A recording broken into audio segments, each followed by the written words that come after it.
Yes, we made Yeah, it. hi Stelio, how are you? I am fine. You? I'm doing good, thank you. Fantastic.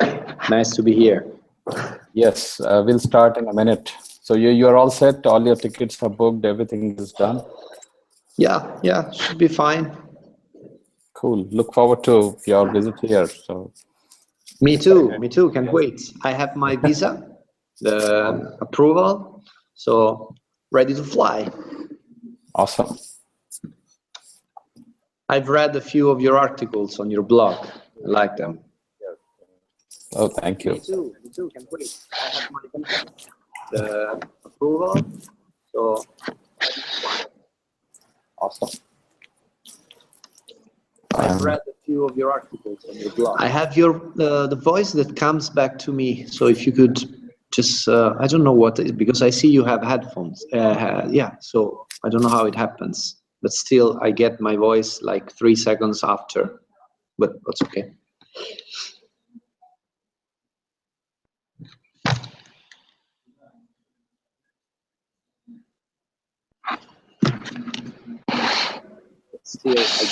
Yeah, even I'm not sure, Stelio, what's happening here.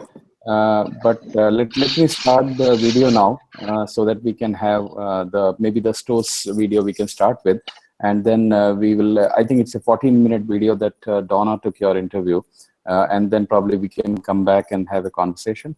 That's okay with you? All right. Actually, I think when I clicked on the link that you sent me, I saw the video from Donna, so probably it's already going. No, I can actually start it now, probably, or we can skip that. We can start it. I was just hoping that maybe we'll have folks joining in, so I can actually start with some of these the videos, so that we can set the context for people who are joining in, and then we can have them ask the questions. Yeah, I will follow you. No problem. Oh, thanks. Okay. So hi everyone, those who have just joined in, we are starting the webinar with Stelio, who founded the Liquid organization. And today we are going to talk to him and ask him a lot about what is Liquid organization. It seems like a very interesting idea. What led to creation of the Liquid organization concept? How does it work? What have been some of the examples of that, and so on and so forth. Let me start with playing a video that we have from one of his Stelio's works here, so that we can get a context of that, and then we have Stelio live here for a more chat on that. So let me start with the video here.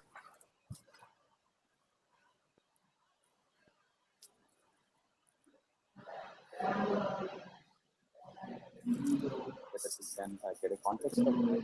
Then we have Stelio live here for more chat on that. So let's just start with the video here.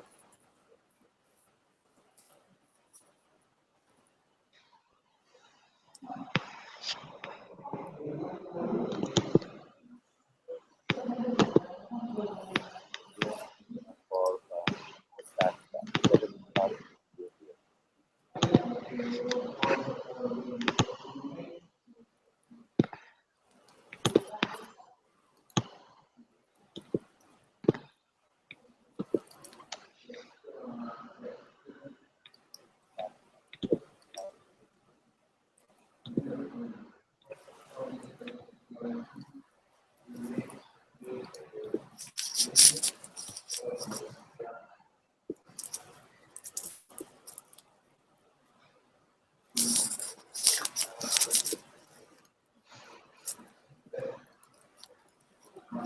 Okay, it seems I'm not able to play this, Stelio, so I think we'll get started with the conversation with you, and we'll see if we can give a link to that later, so that people can probably come back and...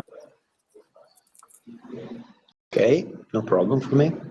Okay, so I'm not able to play this, Stelio, so I think we'll get started with the conversation with you, and we'll see if we can give a link to that later, so that people can come back.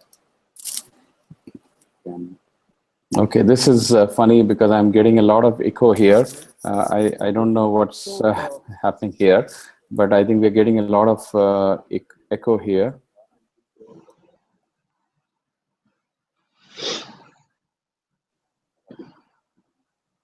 Okay, this is funny because I'm getting a lot of echo here. I don't know what's happening here.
Hi, Stelio.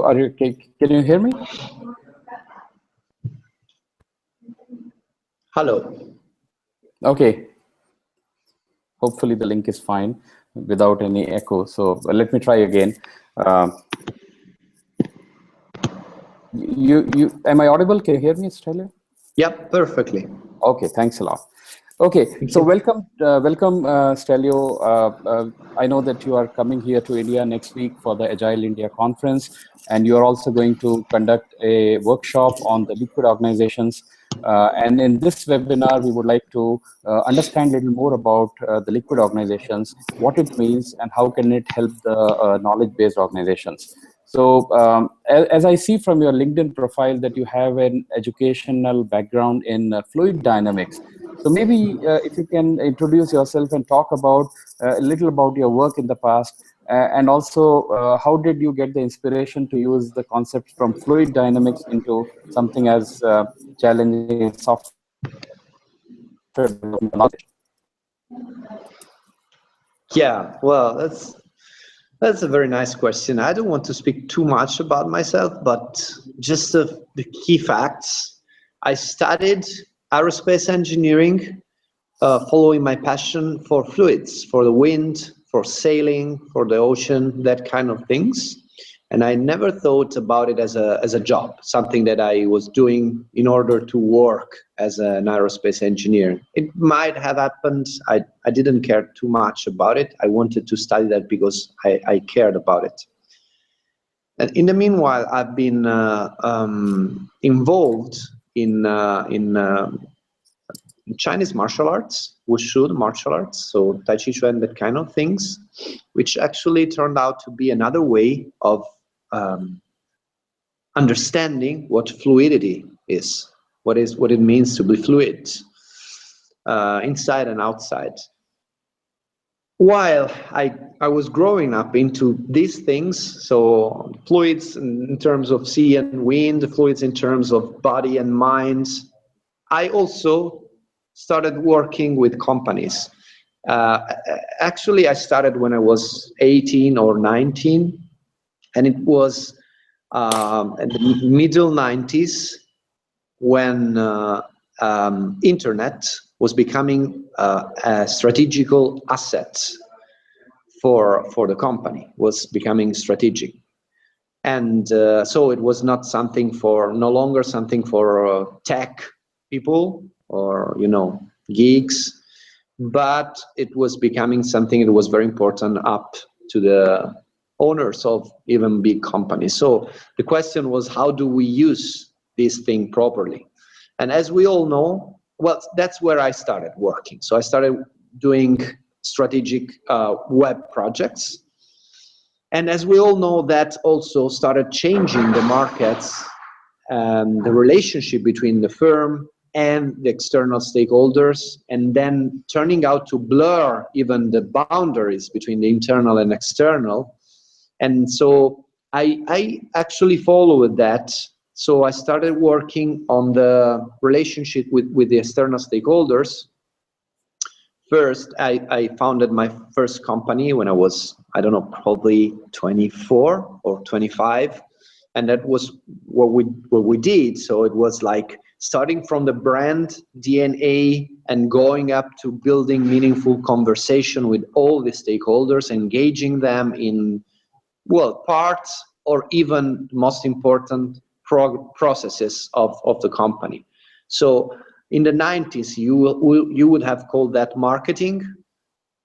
After the year 2000, I don't know, some people call that society or something different, but something was definitely changing. So I kept following this change, and I arrived into the way of work, actually, the way people worked inside, outside, actually on their daily life. So basically, I followed the lean management stream that, you know, as most of you probably know, started in manufacturing, but then arrived to knowledge work. And so that kind of thing led me, and actually, if you read, for example, Lean Thinking by Womack, some seeds of that were already in that book, and the seeds said that we needed a different organizational structure, different organizational dynamics in order to truly and deeply realize a lean enterprise. So that's when I closed my first firm and opened the second one, which is Cocoon Projects. And I did that with some of the people with whom I was working in the previous firm, and we wanted to change what we did. So we weren't much interested in keeping working our nights up to sell Land Rover cars or, you know, that kind of things. We wanted to start creating real value in the way people can leave their work, their daily job. And so that's what Cocoon started doing. So the question was, now that we can start from scratch with a new company, how would a really cool company be? Something that wouldn't have the kind of wastes that we have observed in our own company, previous one, and over in our customers' companies. So, you know, bottlenecks, bureaucracy, rigidity, well, you know that. The answer was, we don't know, but we want to follow the what if thinking. So what if we don't need fixed roles? What if we don't even need job interviews? So we followed that really all the way down, and I worked personally in designing a new governance model that allowed that to happen. So in order to have values and principles in the place of roles and titles, you know, enabling people, instead of commanding and control their job, surfing through complexity in order to try to have reality follow your plan when you are an entrepreneur or when you are a manager. So after 9 months, just like a baby, we had the first version of the liquid organization governance model that then we turned out calling LiquidO, which stands for liquid organization.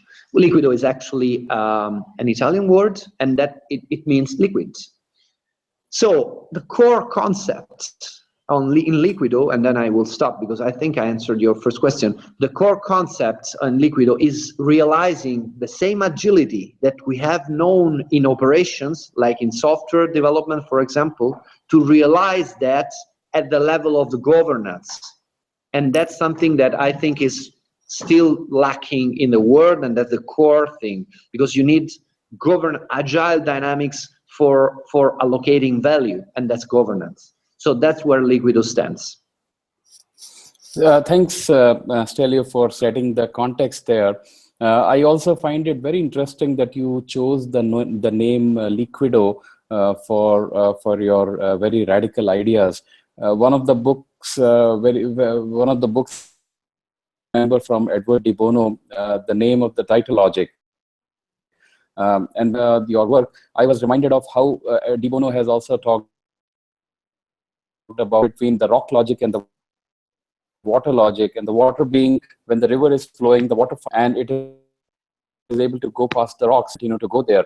Maybe there is a very innate notion of fluidity and flow that seems to be very common, and the nature has kind of perfected it over the billions of years.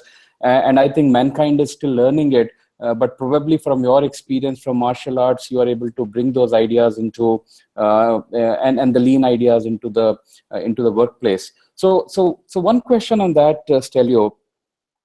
We have I think enough number of management theories. There is every day some new kind of a model coming there.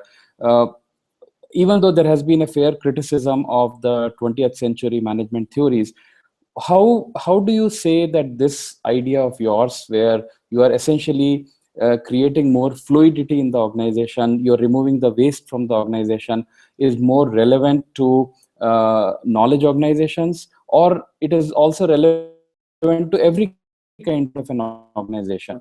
Comment on that, please.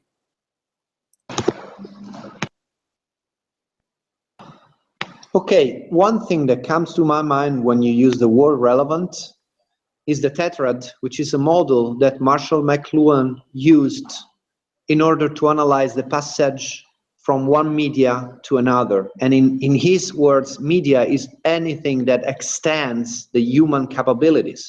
So in this respect, a company is a media. So one of the things in the tetrad is what does the new media make relevant again? And I believe that this family of new frameworks, new models, which of course LiquidO is not the only one. It was one of the few when we started in 2011. Now there are plenties. They make something very important relevant again, which is the person, the people. I think that in the last century, we had forgotten that work is something that exists for the people in order to serve the people in their lives. And we put things in the other perspective, where people had to adapt in order to work, lived for working, and had to change their behaviors and even the value scales in order to adapt to the companies. This happened just for 1 century, in 1.5 actually, in human history. If you look at the whole human history, the time where complexity was low enough to allow for mechanistic company models disappears. It's just a tiny line, really a moment in time. All the rest was dominated by complexity. And that's because life is inherently complex, and we are inherently complex. Just think about a marriage. So the thing is, once I understand that I cannot plan and control reality, how do I effectively serve it? individually, and then the next question is, how do we serve it collectively? So how do people use their inborn ability to cope with complexity together in order to reach goals, which is actually the very concept of the organization. We get together in order to reach common goals. Now, the organization of the last century, after Taylor, we had divided people that think from people that execute. That was working in an environment where a few players could control the set. It was really simplified, discrete, complexity was low enough. You could plan your company for 5, 10, even 20 years in some cases. Now, if you ask me what markets are going to be in 20 years, we have science fiction. So the thing is, we need new tools because reality is back to a new high level of complexity, but in a completely new scope with new technologies, new life expectation, new world population, completely different situation. So making people relevant again is the key. And in order to make people relevant again, you need a good model that puts the person and the person growth at the center with continuous feedback loops that allow people to take small risk and grow through it, which is what LiquidO is about. But also you need a very simple one. I hear about other models, I don't want to make names, some of them are really famous, that are complicated, are really complicated. You need to study like a big document full of rules that tells you how you have to establish circles, do your meetings. I mean, I was speaking with Stu Wimbley, which I had the honor to work with recently about adaptive organization design, and we agreed on one very important thing, not the only one, but one very important thing, is that there is no prescriptive solution to an adaptability problem. So the thing is, give people a set of principles and a very simple set of rules, which is what nature does in a seed or in the DNA, and then let things emerge and adapt from that. Don't try to rule out everything that can happen. And this is what LiquidO is about, and this is why LiquidO can be a very good idea for especially for knowledge organization working with high variability, high complexity. Yeah. So that interesting question. Could it be that that if we look at different work practices and different cultures, maybe if LiquidO were to originate in India or Japan or US, probably a different set of rules would emerge because people have a different collaborative style with each other, or people have a different trust equation with each other there. So my question is, number one, do you think that is correct in your view, that LiquidO itself is something which is more of a conceptual framework, which allows people to tweak it based on their requirements, or based on the chemistry in the organization, or based on how mature the team is working together? Would like to that, Stelio? Yes, definitely. This is something that we try to make very clear.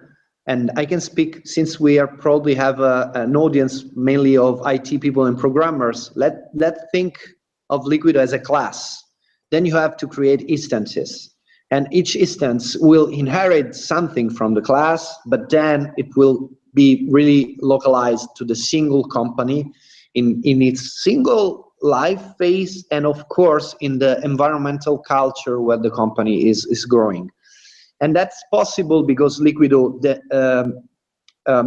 leaves a lot in the hands of the people of the company. So not ruling too much, you leave all the natural dynamics of leadership, of confrontation, of you know, the human dynamics that will then take place in a very specific way of that group of people.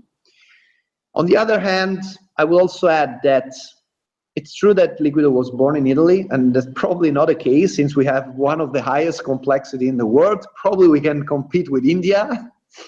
I don't know. I'm really curious about India. I'm speaking about something I don't know, but what arrives here is that you have a high complexity as well.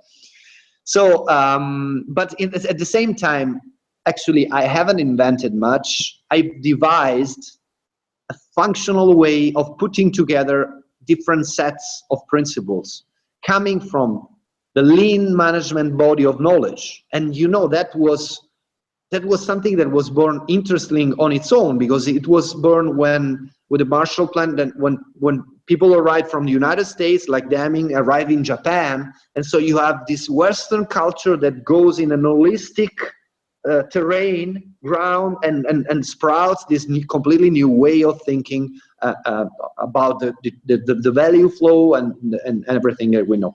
So that's already something from two continents and different culture, and we kept really a lot from that. For example, our collaborative working board is a Kanban board, which is something coming from manufacturing and then arrived, there is a book from Anderson, arrived in knowledge work as Kanban for team or for collaboration.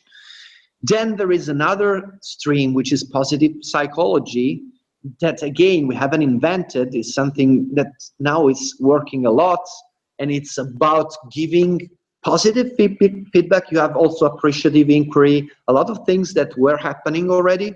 We build them in the dynamics of LiquidO so that people can find out their strengths and work aligned with their own values. So again, we didn't invent this, it's not Italian, unfortunately. The way we put things together, well, that's our own way. And the other one, the other stream, conceptual stream, very important, is that one of openness. And as you well know, we haven't invented open source, open hardware, or even open innovation. There are dynamics that are there. Actually, there is wiki management. It's another stream, another book. And that's exactly speaking about how people did Wikipedia, how open knowledge, and how we can bring that to management.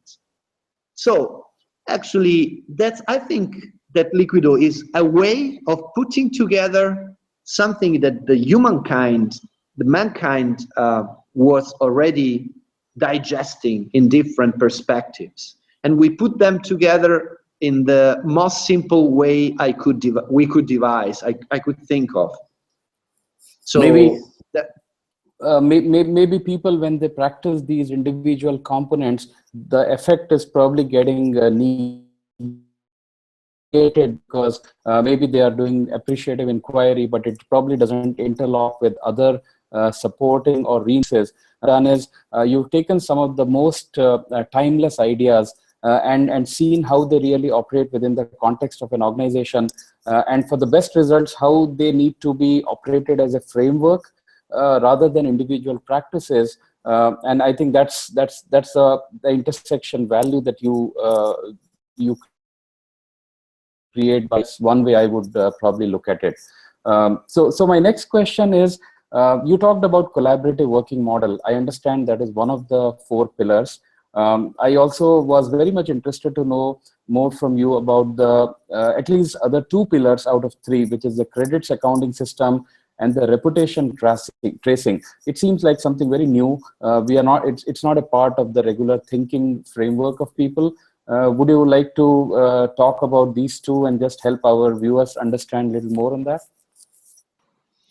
Yeah, one of the important things that we brought these principles to the governance. It can be the governance of the whole company, or it can be the governance of a team. That's up to you. But when you have to define the direction and create the strategy and adapt to the complexity of your situation, that's about governance. And normally we think about it as something for specific people, which we call managers. The thing is that governance with LiquidO is open to the whole company. So anybody that wants to take part to the governance has a very simple set of rules based on the principles we've spoken about to do that. Now, in order for that to work, in our model, in our opinion, you need 4 things. First, that we mentioned is a collaborative working board environment. So something where everything that is going on in the governance of the group of people is visualized and follows a process. So anybody can propose an idea, then this idea can be accepted, prioritized, and then with a work in progress limit, it can be executed by anybody, and then can be or cannot be accepted with a review of other people, and then it's completed. So this is the first one. But you were asking about the credit, or even better, the contribution accounting system. So the thing is, when you join a work item, so an activity in the governance, you give an estimate of the value of that activity. Let's say that you give that in credits. So we are 3 or 5 people working on an activity, and all of us give an estimate. You can change that estimate until the activity is completed, because reality changed. So actually it's not an estimate in forecast, it's an estimate in the moment until the finish. So at the very end, you know what happened, and you know if it was very difficult, very easy, faster than you thought, okay? So you can change your estimate. The footprint, the value of that activity, is the average of the estimate of people taking part to it. Okay, that's simple. And that's based, and we are already speaking about contribution accounting here. Huh? So that's based on the assumption that the real value of an activity in a complex system is unknown and unknowable. So the thing is, what's our perception? Let's make that emerge. Then, if that activity will create a lot of value, we will know that just in the future. It will interact with other activities, with the external system. We cannot know that up front. So the important is our perception. We express that at our best, and then when the activity is finished, that value is frozen, and that's the value of that activity. Now, we have worked at that activity. Let's say we are 3 people. It's you, me, and another one. And then we have to share the value created in that activity in terms of credits for the moment. So let's say that at the end, that activity was worth 100 credits. Of these 100 credits, at the end, I will be called to a very quick retrospective credit shares by the system. Can be a software of people, that doesn't matter. That will ask me, in which percentage have people created this value? So I would say that you have created 50%, I have created 30%, and the third person 20%, and so on. All of us will input these values. So each of us will have 3 values, our own for ourselves and the other 2. The average will be the value that I get. So probably, I don't know, I will get 35% of the final value after that you have reviewed the value I've created. If I had estimated my contribution 30%, then I have a plus 5%. If I had estimated my contribution, for example, 40%, then I had overestimated myself 5%, and now I'm getting 5% less. Now, this value is split in this percentage, and the task is closed. So what I get are credits. What do I do with these credits? Usually, you can link that to the compensation value of system of the company. That's tricky, but probably should be done, because I'm using my energies and time in the governance of the company. So there is some kind of linkage with the compensation. But what is very important is that those credits have value in 2 dimensions. One is decisional power. So when it comes to important decisions, you have different toolbox of this collaborative decision-making tools, which are processes, basically. The most important decisions are taken by credit shares. So the more I have created value in the governance, recognized by others, the more it means I understand what's going on, and I can have a bigger say into their decisions. And that's fluid, because over time, if I'm not creating value anymore, I'm losing that power. It's not positional, it's value-based. So it's very transparent, and it's a very democratic way, and it's a very peer feedback kind of a way in which the contributions of people who are working together there is no from the action and kind of unilaterally deciding, hey, your contribution is 20 or your contribution is 40, but everybody has an involvement in that, and everybody has a role to play in that. Yeah, it's granular. The people that are working with you on that activity will evaluate you. So, you know, if somebody doesn't like you and so it's giving you a bad evaluation, that doesn't matter because it's very granular. You're taking part to other activities with other people. On the average or big numbers, you are not losing anything. And what we have found out, so I haven't told you one thing. The whole system will see as an output the value of the work item as defined by the average. Then we'll see the percentage of shares that each person is taking and the distance between the self-evaluation and the average that came out. So if I am constantly overestimating myself or constantly underestimating myself, it shows. And when something shows, that's an agile, lean agile principle. The sooner a problem shows, the sooner we can decide if it's the case to take an action on that. That overestimating or underestimating ourselves happen in any work environment. It's just that when you see that, it's too late. So yes, and another very important thing is that those credits have, and I go to the other pillar, a reputational impact. We have found out that people care about their reputation. We are social animals. That we care about our reputation in the system even more than we care about compensation on average. So everybody will see if I'm creating value in the governance or not. If I'm overestimating or underestimating myself, what's my situation in the governance? It shows, and that's not a political reputation. It's an operational reputation. It's just showing what is happening, not what I'm telling, not if I'm making friends or I'm looking for followers. If I'm working, creating value, people will recognize that or not. And the value created is not based on the time I'm spending on things. It's just the value created. You can jump in a room and solve the problem in 10 minutes, and we were working 4 hours. Probably people will give you 30 or 40% of the value shares in the evaluation because you solved the problem. I think these are actually radical ideas where probably the traditional managers, leaders, and the traditional HR practitioners would have a big challenge in really accepting some of these ideas, let alone implementing it, because I'm sure implementing is not something that they can read a book and they can do that. So my next question, Stelio, is I remember watching one of your previous hangouts. I think Wasco had done that about 2 years back, in which you and your co-founder Jacobo were talking about doing some private alphas. Probably take from that point, how has been the journey in terms of implementing it or doing some experimentation? Any experiences that you can share with our audience so that they understand how some of these very radical ideas have been tried out, and what has been the result so far, given the nature of existing rigidity in the organizations or the business alignment and so on?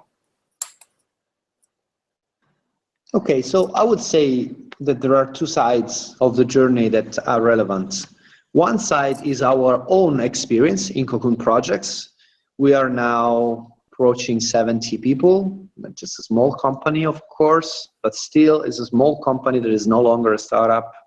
It's competing on markets internationally. It's going quite well at the moment, and we have never, ever done one job interview, and we don't have any positional title. There's no VP of marketing or VP or IT or whatever. It's completely managed by LiquidO end to end. We have taken we have eaten our own dog food fully. So we're using LiquidO as a way to let people into the company through the governance. So not you know, we think that interviewing somebody is a little waterfall. It's a little, you know, trying to understand the future based on the current information. So let's get into the core, the most important part of our company, which is the governance, and challenge yourself with LiquidO and see what happens.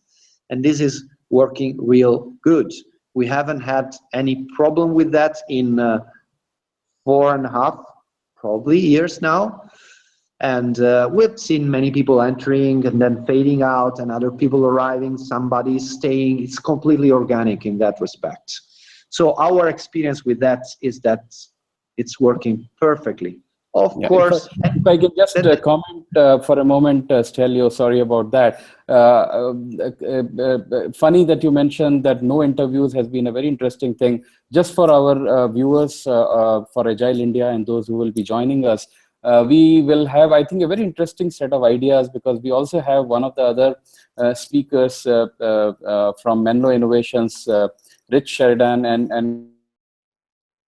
and he actually talks about peer interviewing. So I believe in Menlo Innovations, they talk about interviewing two people together, and that's how they do the peer interviewing. And we have Stelio talking about a very unique thing that they have tried for the last 4.5 years, which is no interviewing. So I'm sure the attendees of Agile India can expect a very interesting debate or very interesting set of ideas to what have been the learnings and how some of these ideas have been there in practice. I just wanted to put this small plug for both these conflicting and rather diametrically opposite views, Stelio. Sorry for cutting you in, but please go ahead with that. Oh, it's perfect. I think that in Agile terms, we were kind of no estimates of recruiting. Right.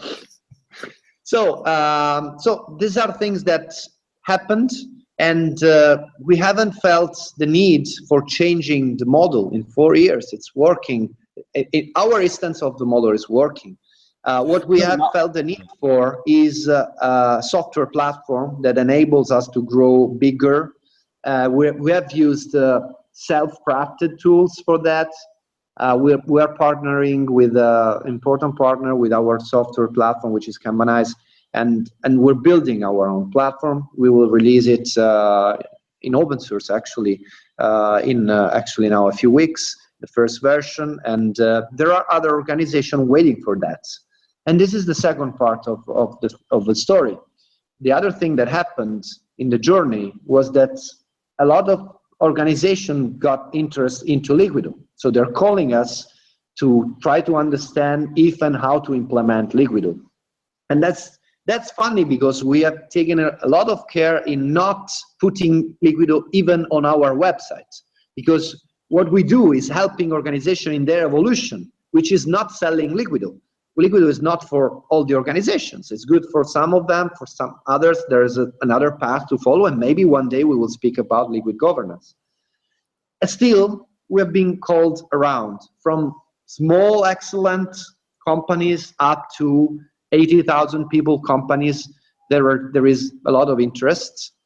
Of course, as you said, implementing LiquidO is probably more similar to a martial art. It's not something that you can learn on a book. So you have two choices. You download our white paper, which we will update in a few weeks on liquidorganization.info. It's released in Creative Commons. You read it, whatever you understand out of it, you try it in your company. And then maybe you don't need us ever. Or you might need some help in understanding how to adapt the framework to your context and where to start. In the next updates of the white paper, we will try to give some hints.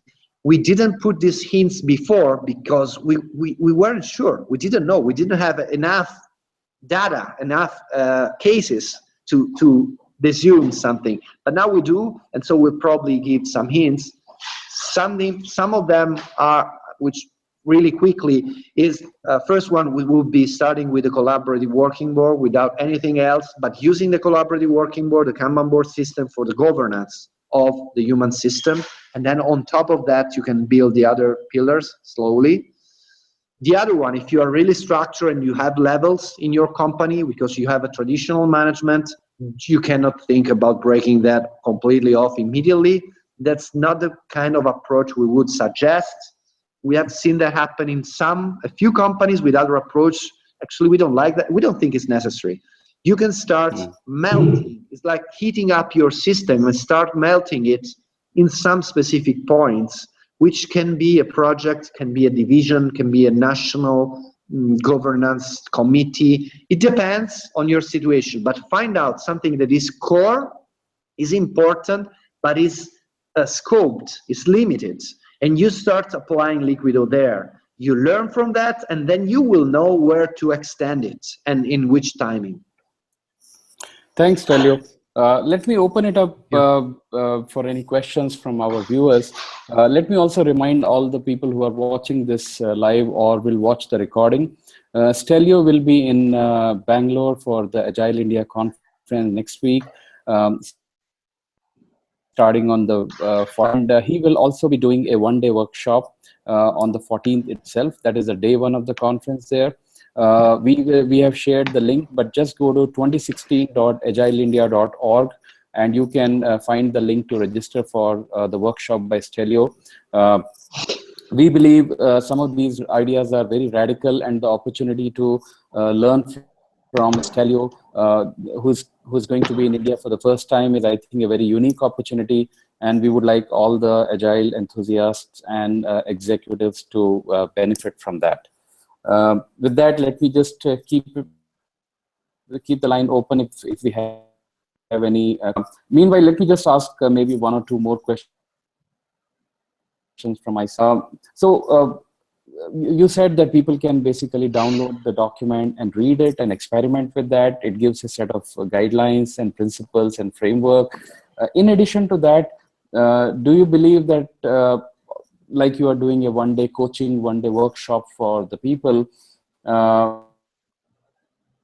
is that some kind of a standard offering that you do, which people can benefit from that, or do you plan to have some kind of a coaching, which, because like martial arts, probably it needs a coach. People can probably learn it on their own, but at some point in time they need to have some coach available there. So how much importance do you think you would have for an idea as or people can just do it yourself, or there will be a need for comment on that? Well, look, I don't want to seem commercial, so this is why I'm opening up to all the possibilities. There's a lot of very skilled people out there, intuitive people that maybe are already coached or have already coached, and they can set up their own learning environment healthy. But I agree with you that that's something where a skilled somebody that has seen many things happen already could, at the very least, speed things up for you and avoid you a few wastes, a few blind trails. So yeah, totally agree that you might need somebody, at least a call or a set of video calls to understand how to scope it to your organization, and then maybe for the first 3 or 6 months some help in get going. That's for sure would help. I don't want to say that it's necessary, but it will help. And that's because we don't want to, as I said before, we don't want to be prescriptive. There is no manual for instructions. So there is no, you do all these things and you're going. No, it's you implement and understand these principles. The rules are simple, but the principles are not so obvious for people used to command and control. So you might need somebody helping you in recognizing if you're doing good or not in the first months of your path. And another very important thing, speaking about the workshop we're having in the conference, is that when we help an organization in their evolution, we don't talk too much. We don't lecture them on what is that they have to do. We don't do lessons. We don't release documents. We have them try different ways of doing things. And through these new tools and processes, they start understanding new principles and absorbing a new culture of how things can be done. And I think that's very important too. So even for choosing if you want to implement LiquidO or not, taking part to a workshop is a no-brainer. It's something that will clarify so many things, because you will be playing with this thing, not just reading them. And there is a huge difference. Okay, thanks, Stelio. I don't think we have a lot of time. Thanks a lot for taking and sharing some of the. I think you have really piqued my own interest to come, and I'm definitely going to come and sit in your workshop on the 14th. And I also look forward to your 2 talks that you are going to deliver at the Agile India conference.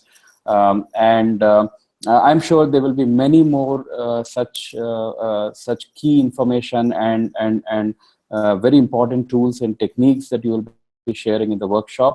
So let me not take away the thunder of your workshop and let people look up to the workshop, those who would like to join that. Once again, this is Agile India webinar here. I'm Tathagat Verma. I'm one of the chairs for this event. And we have just had a webinar with Stelio from Italy.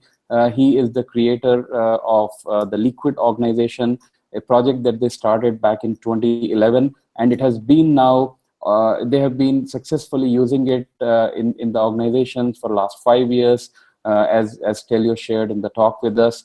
At this point, we don't have any questions, so I would like to request Stelio for summing up, probably in the last 1 minute. What does he think about the future of LiquidO and its relevance to the organizations, especially the knowledge organizations globally? And with that wrap up, we would close it down. So Stelio, over to you for summing up your thoughts about it. How do you see the future of work and the ideas from LiquidO relevant to that? So I think that what is going on is a very important shift in the consciousness of people, that going back to the center of work and not having to adapt to work dynamics, are putting very important things like their happiness, their self-growth into the center of their lives again. And so there is this shift from the egos of individuals to collective ways of creating growth platforms, of creating value in general. So I think this is where LiquidO must be placed. It's a way of creating a growth platform for having people realize their potential while they realize their goals as an organization. Now, I am not attached to my own child. I would say that LiquidO is a 5-year-old child, baby. Looks like a smart one, but I don't know if it's going to grow into a good man. Actually, I think that what is happening is already very interesting, and your interest is not for LiquidO. Your interest is for different ways of conceptual ways of understanding and living work. And LiquidO is enabling this conversation, which I'm grateful for, and I think that it's already a very nice thing. In the next years, also with the software and other organizations contacting us, we will see what happens. I have some ideas, but I like to surf, as I said, to surf what happens. So I'll be definitely surfing this wave for more time, but no expectation. I hope it will be useful. Thanks a lot, Stelio, and we wish you all the best, not just for the sake of LiquidO, but I think for the sake of everybody's work, that ideas like LiquidO become more prominent and more mainstream, because I think they are much more adaptive. They have been created for the organizations of today and tomorrow, and they are not rooted into the industrial management theory, but they are really rooted in knowledge management. And I think those of us who have been watching would know that Stelio's talk was, if anything, it was all about people. I like the fact that in this model, there is a very high premium on people as being in the center of the equation. So I'm sure those and the whole context of people-centered organizations will find the ideas from LiquidO very relevant to the organization. Thanks a lot, Stelio, for taking time out. Appreciate the last 1 hour of our session. And we look forward to seeing you in Bangalore next week. Safe travels, and look forward to your session as well. With that, I would like to here, it will be updated on the Agile India channel on YouTube. Please watch it and look forward to seeing you at the Agile India conference next week. Thanks a lot. Thank you very much. Thank you. Bye-bye. Take care.